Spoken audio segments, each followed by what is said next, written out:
here. If not, That's lucky.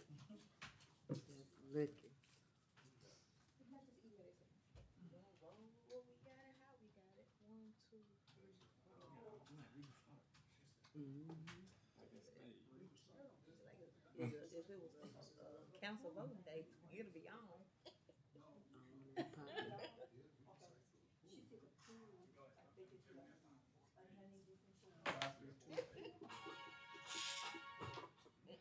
Ain't me this time. Well, it's not 5 o'clock. 3 o'clock 3 o'clock. yet. Baby, that time that phone went off and I was like, what the?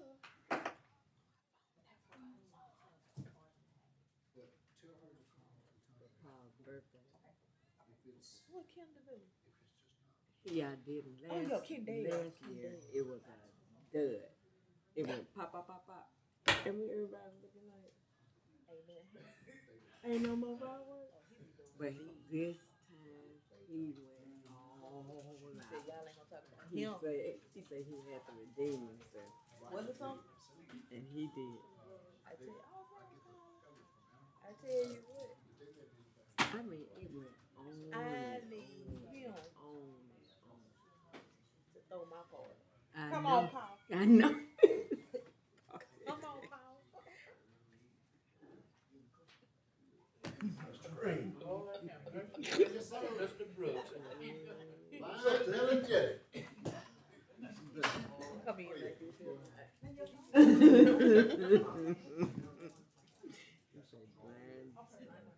Billy Jeff. I know. Oh. Well, you know. Did you get my email? It's still cold in here. It's cold.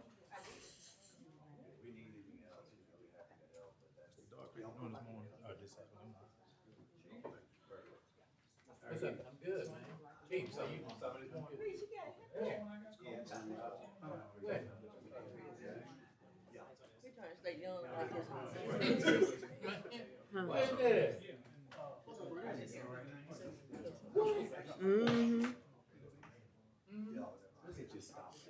Yeah, you stop it.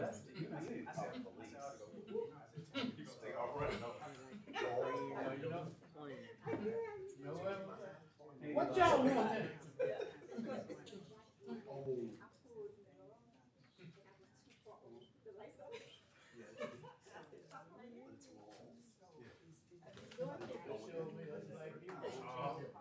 You know I know the sale. Here. Some on your phone said the person you call and don't want to talk to you. I did that just for your number. Mess.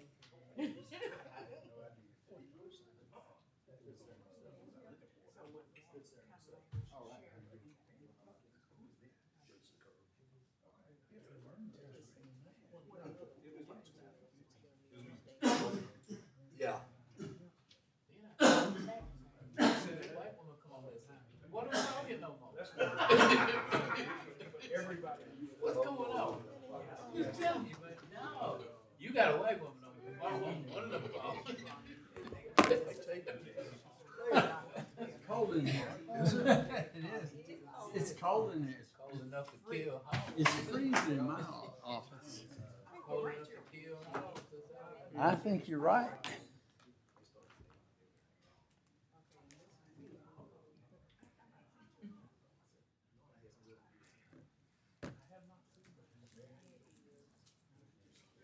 Yeah, I chopped it off. I chopped it off. I see. I chopped it off. It'll grow back. It's just here. 12 years old. It's just here. I have to be wearing this.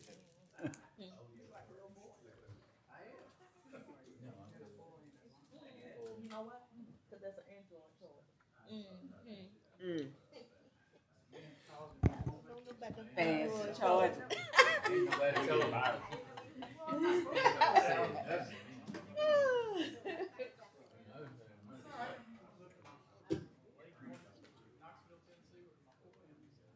I called you back in that day before your phone said, didn't I tell you don't call me no more? Come on. She got this one to tell her. Tell bring it down here or you wait going back up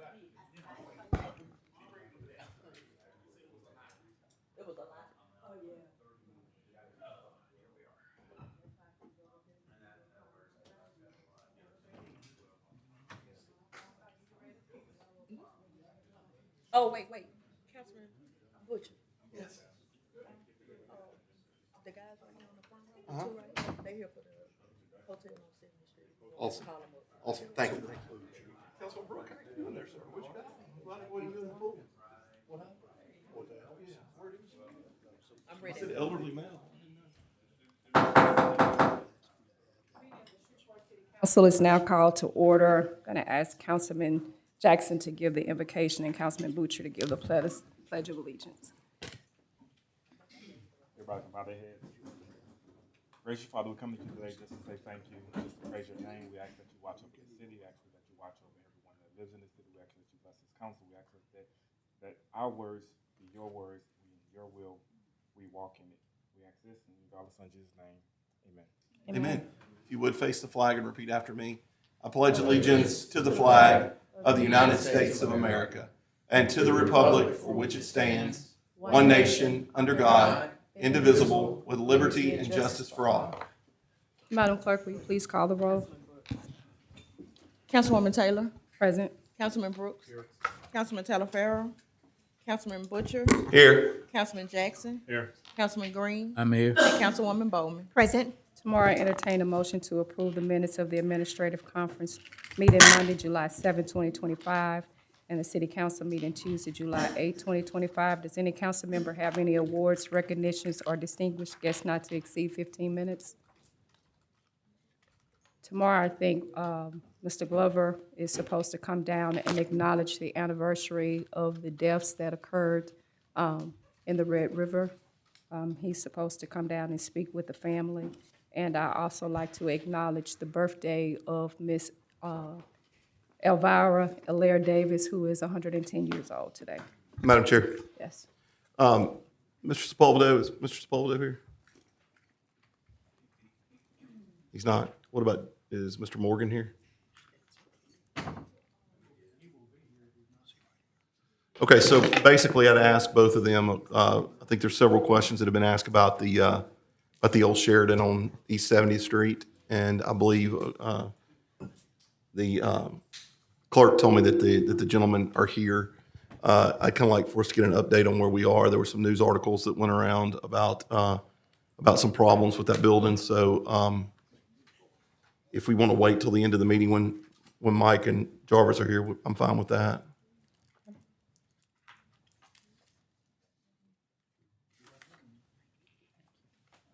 Mayor Snow, do you have any awards, recognition, or distinguished guests not to exceed 15 minutes? No, ma'am. Do you have any communications of the mayor relative to city business? No, ma'am. We'll probably have some tomorrow, but briefly. All right. Does any member have any questions or concerns to property standards for Mr. Green?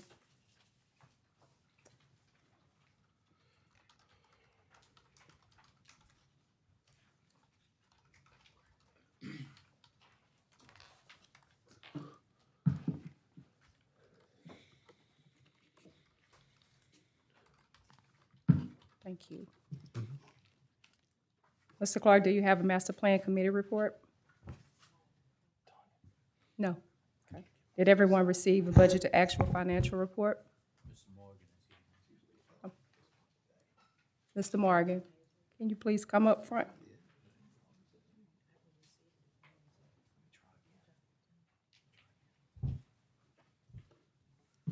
Good afternoon. Good afternoon. I think Councilman Butcher has some questions for you. Hey, thank you. I had talked to Mike the other day about the Sheridan, or the old Sheridan on 70th Right. Street, and I requested for him to give us an update on what's going on with it, and if possible, to have the contractor here, and I think that they're here. Yeah, they're here. So what did y'all find when y'all went out there? Well, we noticed that they're not completed, and we haven't been seeing any workers out there. But they're here to Okay. to let us know what's all going on with the process, because it's kind of timely. So, Was there some mold that y'all found out there too? yeah, we Possible did. mold? He did have some pictures of some molds in some of the bathtubs and the areas throughout the hotel. Okay. Yeah, I'll let whoever Okay. want to talk. We just have some questions about. We had somebody came earlier this year, I think February, and discussed kind of where y'all were with everything. Was that one of y'all by chance? That would have been Carlos. Thought so. we hadn't seen that much. We've seen the signs go up, but we hadn't seen that much progress. And I think myself and Councilman Talaferro is not here today. It's in my district, but it's bordered by neighborhoods that are in his district. We just haven't seen much progress. What's going on? Well, we've had quite a bit of progress. Actually, you can't see. Okay. Since we were last here, we swung most all the doors. A lot of carpet's gone in. A lot of interior finishes on 6th, 5th, and 4th. 3rd, carpet's in. There's no furniture yet in there, but carpet's in. A lot of the wallpaper's done, stuff like that. We do have mold in the hallways and in some of the rooms on 1st, 2nd, and we are getting a mediation company come in and look at it and stuff. I've had 2 companies last week come in and get me pricing back to remediate the mold. Okay. A lot of stuff you can't see because it's on the inside, and we have had some hiccups. Some subs weren't paid yet because the loan floated over and they had to go back and readjust the loan and everything. And so my understanding is from ownership that within 3 to 4 weeks maximum, we'll be back to full bore. So you're the superintendent, is that right? I'm the project manager, yes. They had given us a date that they thought they'd be done by July or August, and we're almost to August. What's your projection now? I wish I could say. I still say we've got about 4 or 5 months once they get the loan readjusted and everything. I just don't want. We've had several hotels and apartments and things like that have been in the middle of renovation and they didn't get completed. And this is such a visible area, and you've got a lot of high rent commercial developments along the way. I mean, just imagine what the people at Whole Foods are paying for their rental in that building, along with all the other small businesses along there. And it just really looks bad. And we're starting to get a lot of complaints from the University Terrace area, the Piermont area, and the question of the day has kind of become, what are they doing with it? It's kind of become a joke. So I mean, I don't know what much the city can do. I think that's more of a property standards or a Mr. Sepulvedo question.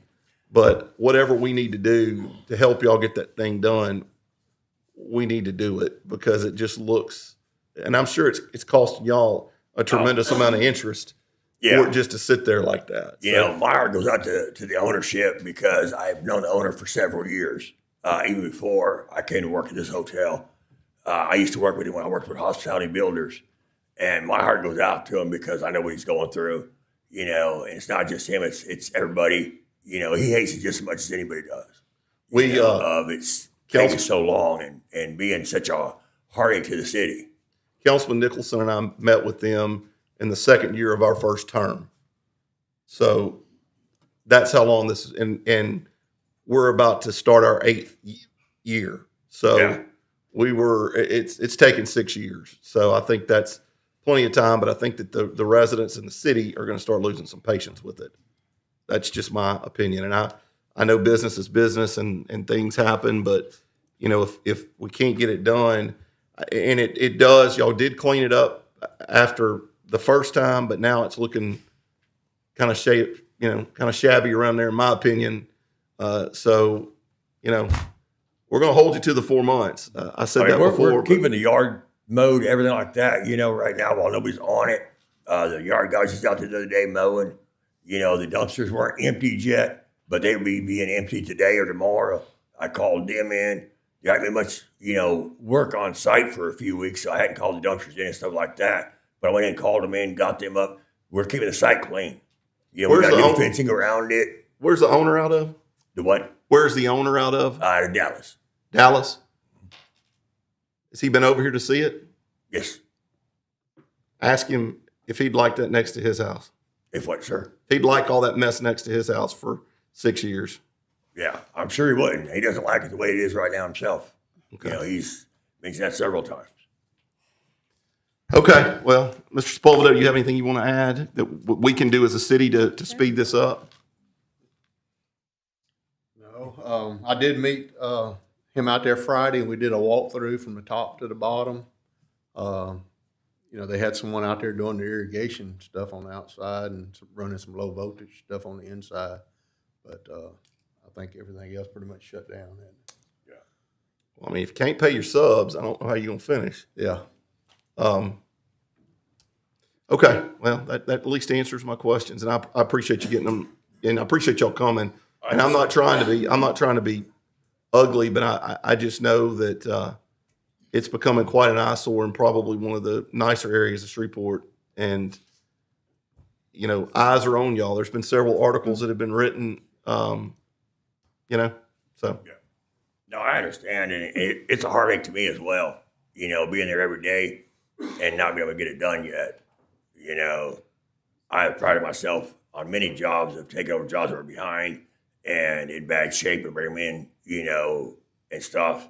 This has just been a challenge, but we will get it done. I do know the owner is, you know, wanting to see it through to the end.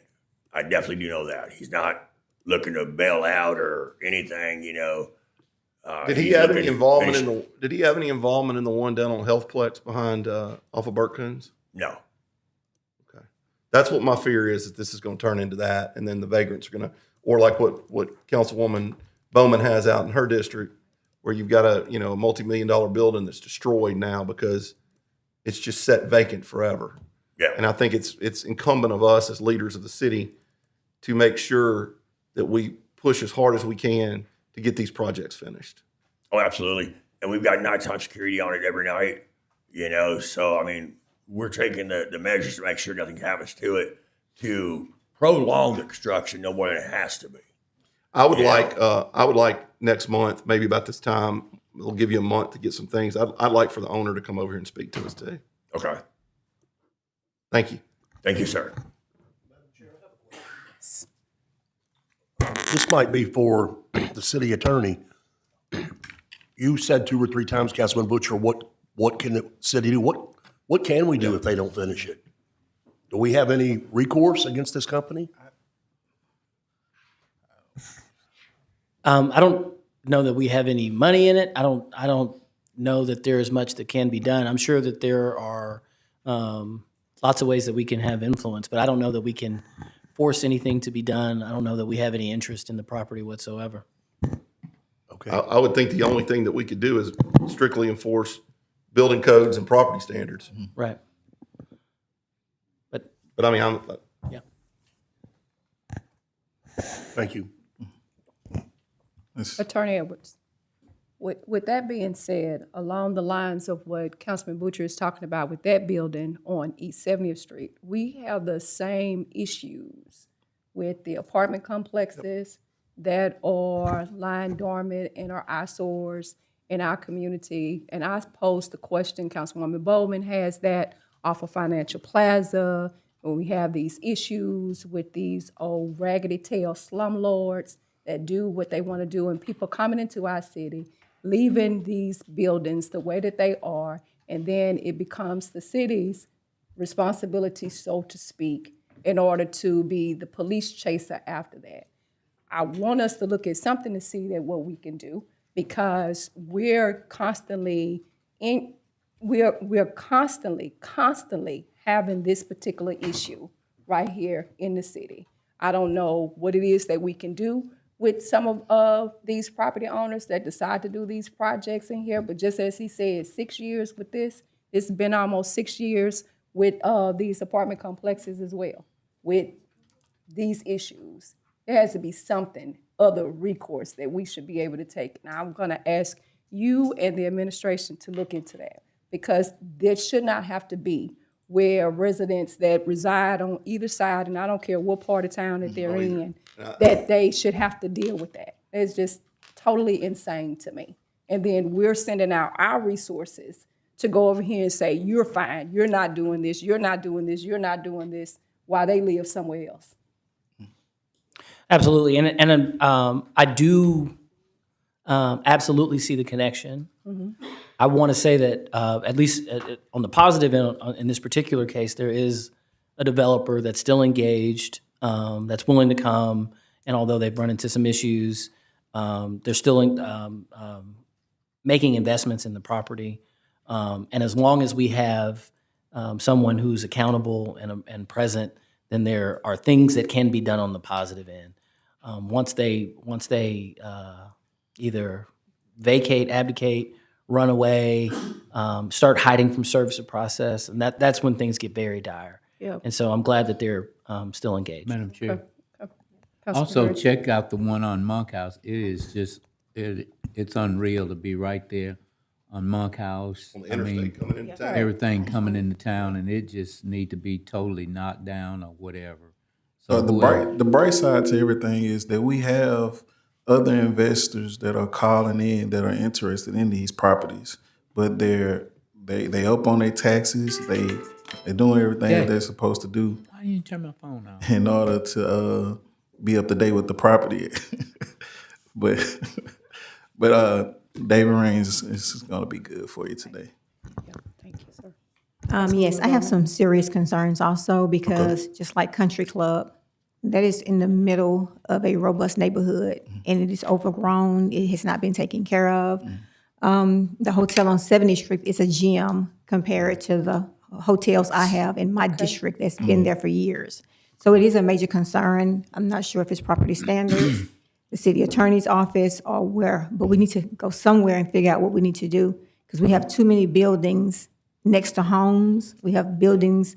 I just approved a new development in my district, but right down the road, you have a hotel that's been sitting there for years. It's vacant. The financial plus. Yes, sir.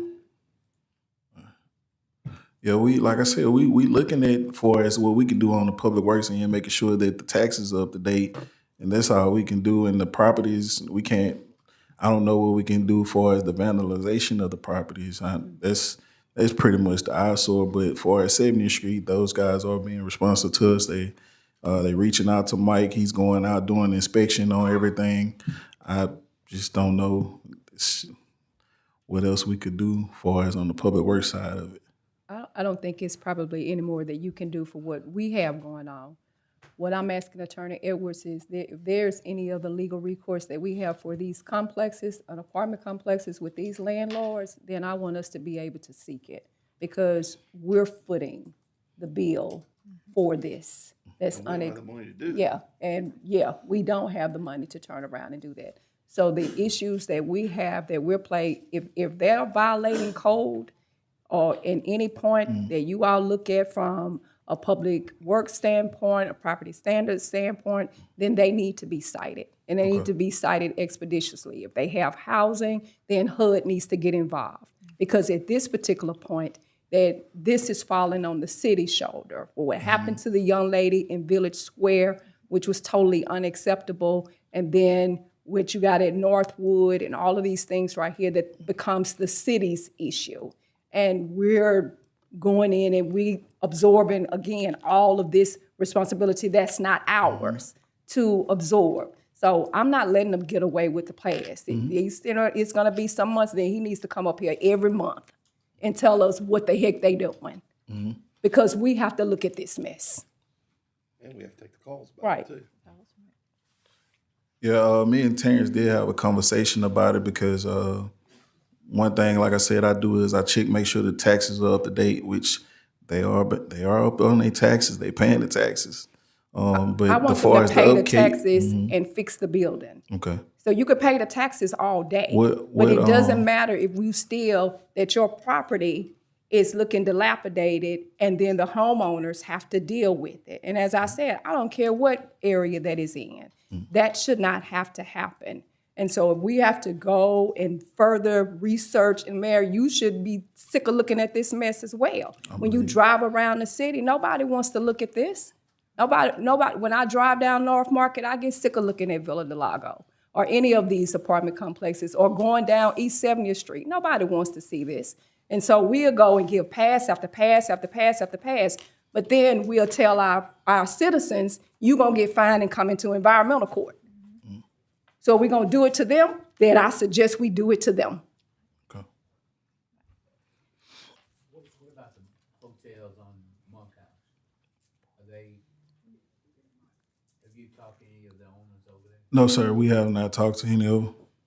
Okay. Do you know if they got any violations as far as property standards? I wouldn't know. I believe Terrence is taking care of that. Okay, because I'm gonna ask Ms. Stewart to, let's do an audit of the Property Standards Department. Okay. Because I want to see, and so we can go back and look and make sure violations have been presented to all of these customers.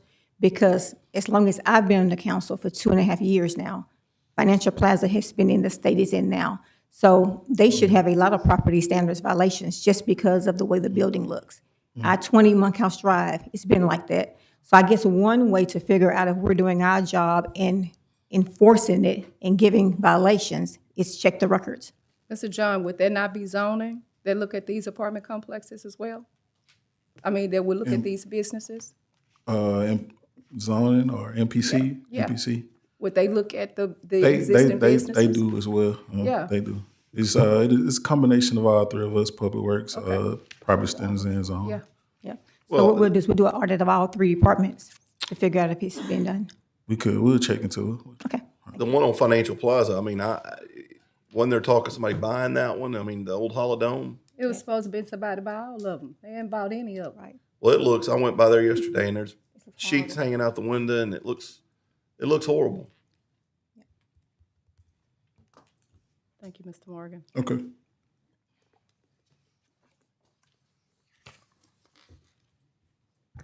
Mr. Dark, will there be any legislation to be added today? No, Madam Chair. Today, we'll hear public comments on non-agenda and agenda items. Do we have any requests to speak? Yes, Madam Chair. Philip Green.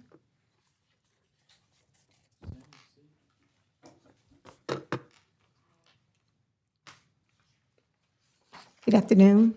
We need Good your name and address for the record. You have 3 minutes. My name is Philip Green, 210 Glendale Lane, Haunton, Louisiana. Okay. Good afternoon, Mayor, council members, and neighbors. My name is Philip Green, and I'm here today not just as the founder of Louisiana Circular Steel Hub, but as a son of Shreveport, raised down the road from the Libby glass plant. This city has shaped me, and I believe it has the power to shape what's next. That's why I've come home with a project that is rooted in our past and built for our future. A project that turns scrap into strength and potential into prosperity. We call it LCSH. It's a circular manufacturing initiative designed to bring clean industry, quality jobs, and domestic production back to this region. We're not just talking about making bolts or melting metal. What we're here building is a first of its kind innovation platform. AI-powered scanning stations that inspect old electric motors before they are shredded, salvaging what can be reused, modular disassembly centers that safely recover iron, silicon steel, and copper from those motors, materials that will then be reused in our own production lines.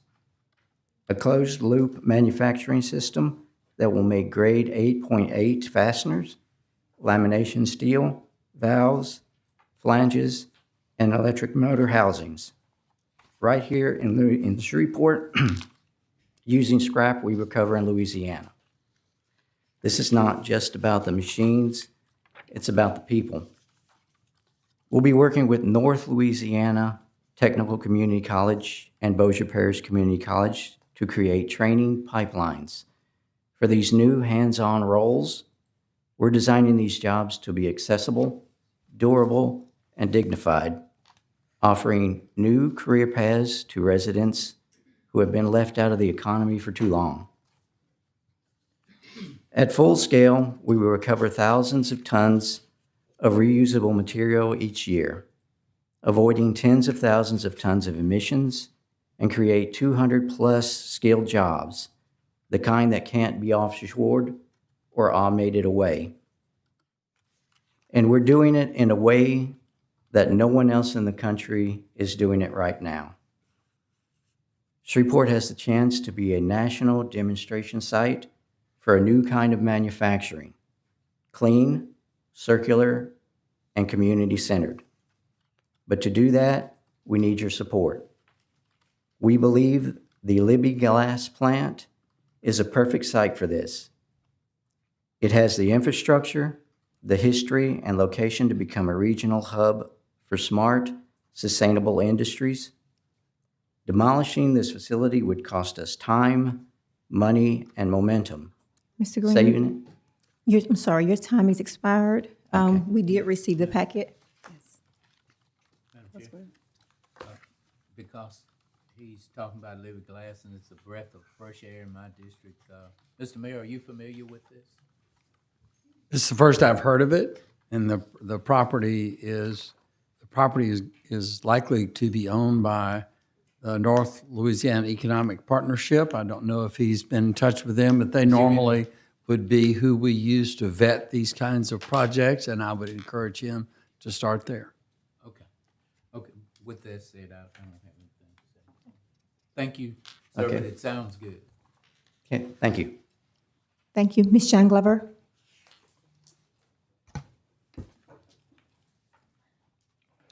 Good evening, members of the council. John Glover, 9100 Walker Road, apartment 217, Shreveport, Louisiana, 71118.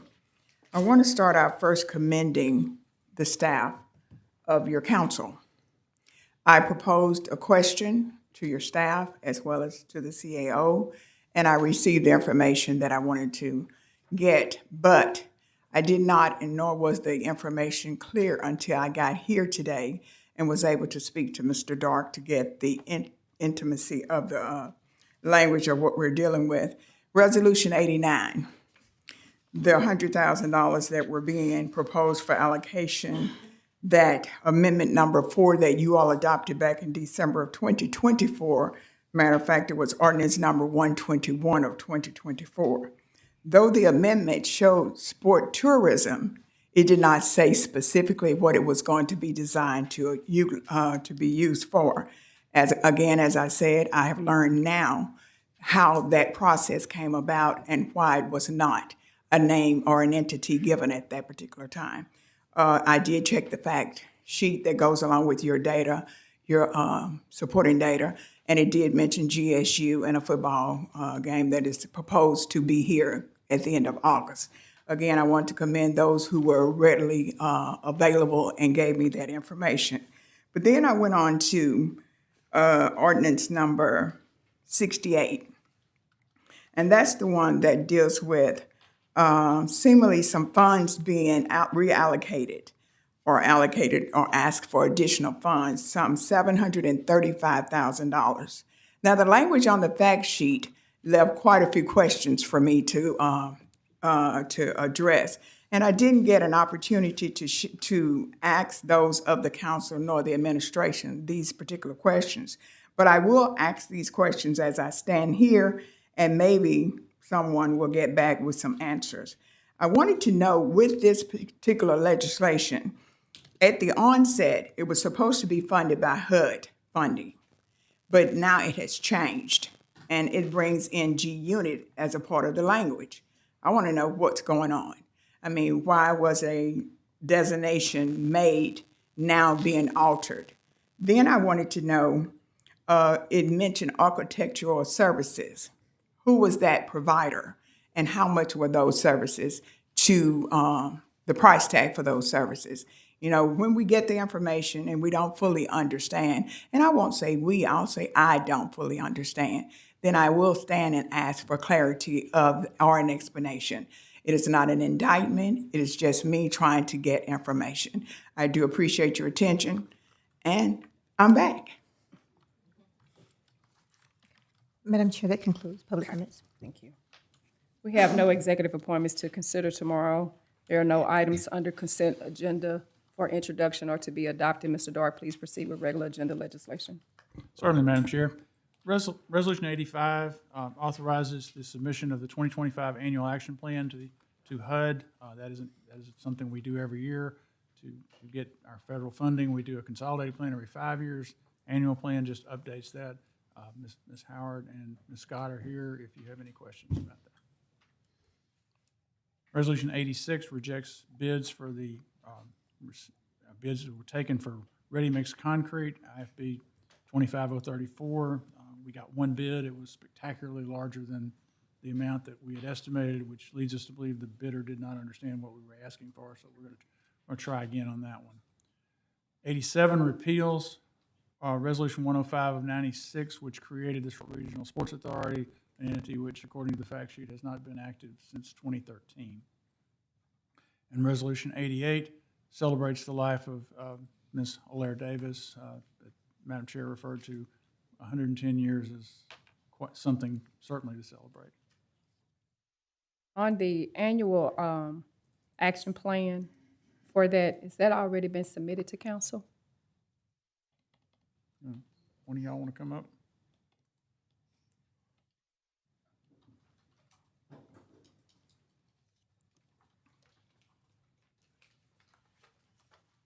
Good afternoon. Good afternoon. The annual action plan budget has already been submitted to council. Okay. All right.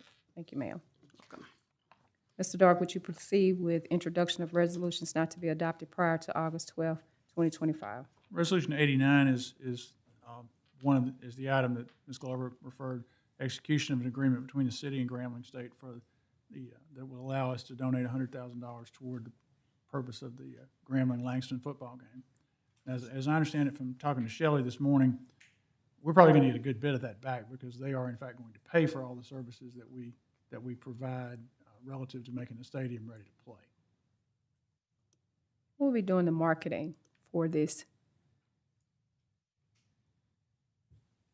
Grambling, at the request of the Shreveport-Bossier Sports Commission, which is also contributing significantly, hired a gentleman and his name escapes me right now, that has done other promotions of games similar to this, and I am actually speaking with the president of Grambling in the morning concerning publicity efforts. Would you ask them to provide an update to Councilwoman Bowman and I when we made this particular allocation? And so we learned again of the date and learning it here. So we want to be updated as well so we can be able to tell the public. Yes, ma'am. There was a press release about 2 or 3 weeks ago that was issued by Grambling concerning that. But as I say, the game is August the 30th, and it's late to be promoting, but I will certainly get you the information. Thank you. Mr. Dark, would you proceed with introduction of ordinances not to be adopted prior to August 12th, 2025? Ordinance 68 is the one that amends the riverfront budget for some of the items that Ms. Glover referred to. I'll try to give the short version on that one. We're really doing two things with the piece of legislation. We've gotten the annual audit numbers on riverfront fund balance and are able to appropriate about $735,000 additional dollars. Most of that we're suggesting right now go to the reserve, but there's $97,000 to pay a bill that the city owes that it cannot pay from the original funding source. When some of you are aware that part of the Choice Neighborhoods Grant Program was something called the EPIC Center. It was going to be a partnership between a number of agencies, including Southern. It has become clear that with all the changes in the G Unit needs that building to use for warehouse services, so we're working on a lease for that. What that has meant is that the design services, which were contracted to a local architect named Misha Farrell, those should not be paid by the original HUD grant because HUD will eventually disallow them even if we use that money right now. So we're trying to find, Ms. Howard came to me a couple of months back and said, we have a bill we need to pay. Can you find a way to pay it? And this is the way we've proposed to do that. We cannot use the HUD funds safely to pay for them. And since this is going to be an economic development indicator, using the Riverfront Fund didn't seem like a terribly bad idea. 69 amends the UDC. Mostly what it does is to specify when traffic impact studies are going to be necessary. A number of things have come up over the last few zoning cases where questions have been asked about when those should be done, so this codifies that. It basically says that a number of things would trigger it. Any commercial development over 100,000 square feet or 200 parking places, any multifamily development of over 100 units, any new subdivision of over 50 units. It specifies conditions under which state permits are required. Basically tries to say that these are things that will trigger them, and then there's a procedure outlined for how to do that. Mr. Dart, Yes, sir. I'm assuming that in the cases that we've requested, I think one of them, there was a traffic study that was required, and it was going to be a multi-unit development. Yes, sir. But on the other one, which was the oil change, that do we still have the flexibility, even with this being in UDC, if we so choose to ask for that? I don't want to put words in Stephen's mouth, but I read the piece of legislation this morning, and it gives a number of other scenarios where there's a high traffic count, a high crash incidents. I mean, there appears to be enough latitude to do them in cases where none of the other requirements are met, but where there seems to be some belief that traffic might be an issue. Stephen, is that reasonably close to? That's extremely accurate description. Good. So, Once in a while. one of the things, when this came to us, this came actually through the city engineer and the traffic engineer at the time. And what we did is help them. It didn't have any metrics in it. And we wanted to make sure that it did have good metrics. And it also, they wanted to make sure that they had the ability, the office of the city engineer had the ability and discretion to ask for it on a number of cases. So we tried to kind of go through different scenarios where it might be potential. What you just described would fit into that discretion, where they could require it at that location. I just don't want to be painted into a box that if I'm getting complaints about traffic, that I'm not able to ask for a traffic study, or that be part of a condition. And that discretion lies in this ordinance with the city engineer's office. Okay. And so you could get with them, and they still have the ability to do it. It gives them quite a bit of latitude. In any condition they believe is going to affect public safety, they can ask for one. Okay. All right. Thank you. Councilman, what I would suggest is that if you look further, far into the weeds in the ordinance itself, it lists a number of conditions. As you look at it, see if you think that gives, meets most of the situations that you think might come up. And Okay. Still have the opportunity to 2 weeks if you think there's something else you might want to add. Okay. Thank you. Ordinance 70 is zoning case 2541C. This is another one of those where the recommendation from MPC is deny, and the ordinance is actually written to deny. It's a piece of property at Green Terrace and Walker Road from R112, single-family residential, to R17. This one, Stephen, you may want to talk about, because it seems that some of the issue was whether this property at one time could have been zoned differently than it now is, and the owner wanted to restore it, and apparently Yes. at least 36 folks from that neighborhood came to the MPC meeting and said, we do not want this. The MPC voted unanimously to deny it, and that's where it stands right now. So this property was originally zoned before the UDC as R1D. R1D is just another way of saying R17 in the old code. We had letters A, B, C, D, et cetera. D was for 7,200 square foot size lots. So if you were to equivalent that to the new code, it would be R17, which is what they were requesting. So they just basically, when it came to us and it was realized it was zoned R1D, there's been a policy by the MPC to go ahead and look at any of these that were rezoned as a result of the UDC, because it went from what was R1D to R112. And as you look at these R1 designations, they'll have the numbers on the side. 12 just means 12,000 square feet. 7 means 7,000 square feet. So there was, the case was deferred and continued so we could look at it from a standpoint of restoration zoning. But there was quite a bit of discussion about the fact that even when it was originally zoned as R1D, well, most of those are very large lots. A lot of them were 5 acres and above. When the UDC came along, they were attempted to put a little bit more reasonable size, like R112.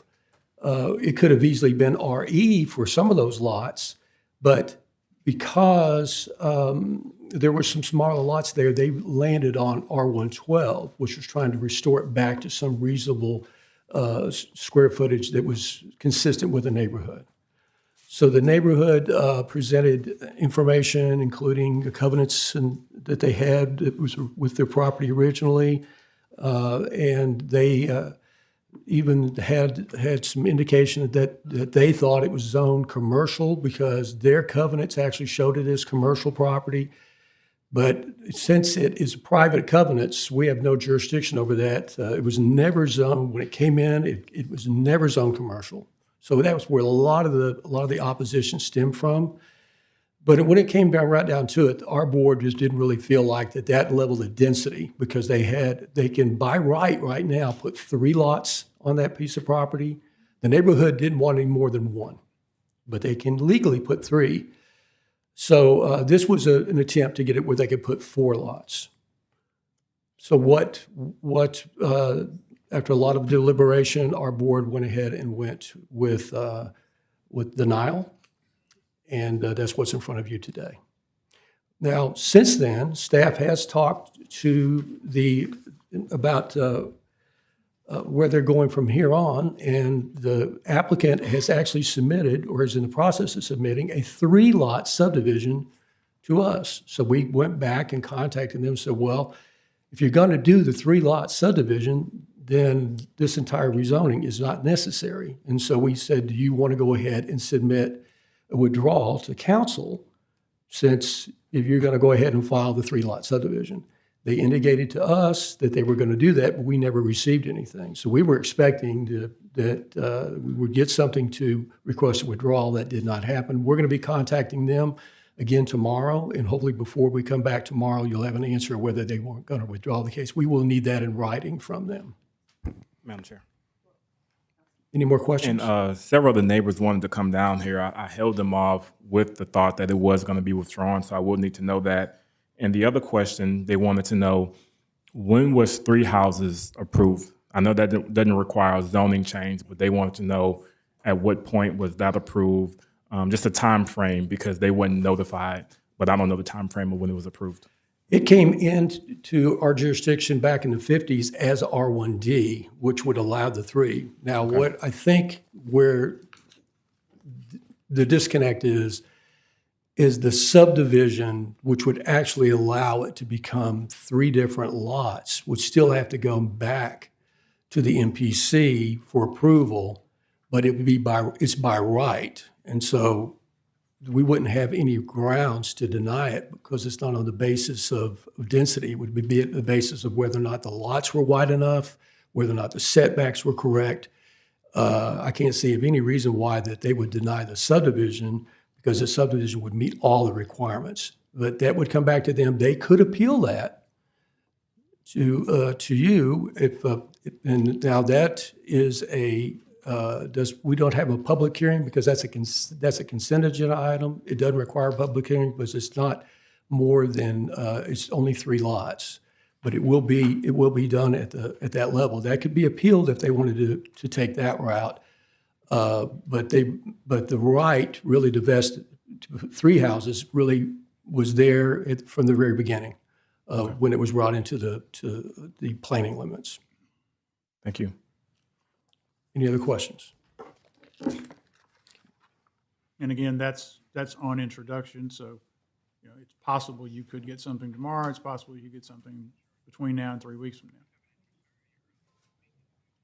Ms. Starr, please proceed with ordinances on second reading and final passage.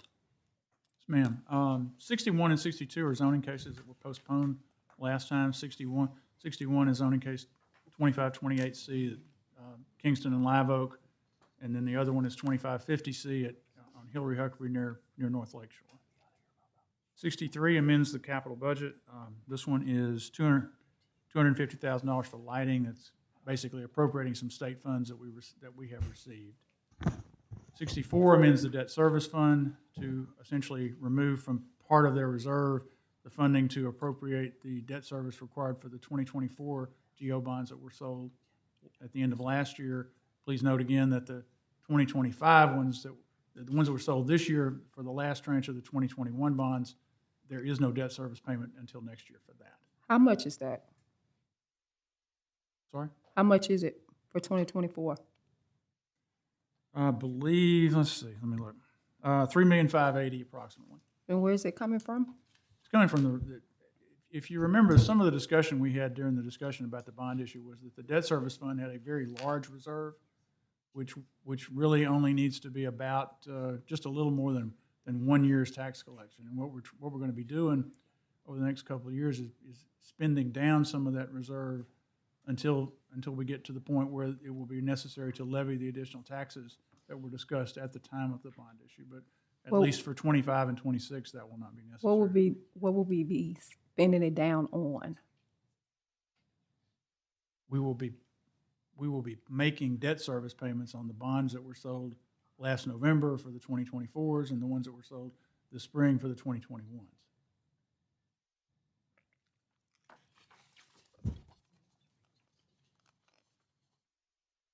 Any other questions on that? I'm sure I have some more. Okay, that's fine. 65 and 66 are companions. They amend the capital improvements and the airport's budget. Airports wants to appropriate $4 million from their reserves to build an additional parking lot at Regional Airport over and above the one that is under construction right now. 67 closes and abandons a part of the Albert Bicknell Drive dedication in the area just adjacent to the main Willis Knighton campus off Greenwood Road. Madam Clerk, is there any other table legislation to be removed from the table today?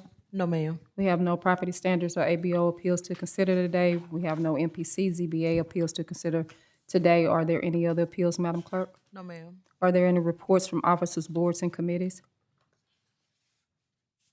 We have a public safety meeting tomorrow at 1:30. Madam Clerk, is there a clerk's report? No, ma'am. Okay. Executive session, there is none. If there is nothing else, this meeting is adjourned.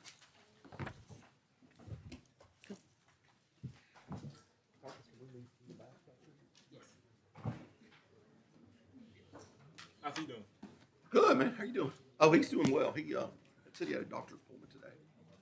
He said he was doing pretty good.